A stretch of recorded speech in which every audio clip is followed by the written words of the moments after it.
ભાઈ આપણા એરિયામાં છે ને પાણીની બહુ તકલીફ છે. અરે ભાઈ કેટલાય દિવસો સુધી તો છે ને પાણી પણ નથી આવતું. આ ગાર્બેજમાં એમ જ છે, ગાર્બેજ ઉઠાવવા માટે સમયસર કોઈ આવતું નથી. નગરપાલિકા કરે છે શું એ બધું? એ જ નથી સમજાતું ભાઈ.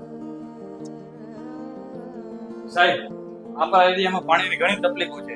પાણી ઘણા દિવસો સુધી આવતું પણ નથી. ને ગાર્બેજની તકલીફ છે, આનું શું થશે હે? નગરપાલિકા કામ શું કરે છે? તો તમારી તકલીફો સાચી છે, પણ એક પ્રશ્ન હું પૂછું. શું પ્રશ્ન છે પૂછો. તમારા એરિયામાં કેટલાક એવા લોકો છે જે રેગ્યુલર હાઉસ ટેક્સ અને નગરપાલિકાનો ટેક્સ ભરે છે? આમાં હકીકત એવી છે કે જો નગરપાલિકાને પૂરતો રેવન્યુ ના મળે તો પાણી, સફાઈ, સ્ટ્રીટ લાઇટ અને બીજા સુવિધાઓના કામો કરવામાં તકલીફ પડે છે. નગરપાલિકાને મળતો ટેક્સ જ પબ્લિકની સેવાઓ માટે વપરાય છે. Water supply, garbage collection, street light, garden અને પબ્લિક ફેસિલિટીઝ.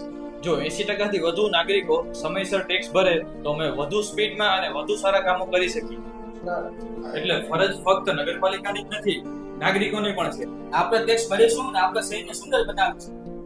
એટલે સુંદર શહેર બનાવવા માટે નગરપાલિકા અને નાગરિકો બંનેનો સહકાર જરૂરી છે. તમારો ટેક્સ તમારી સુવિધા.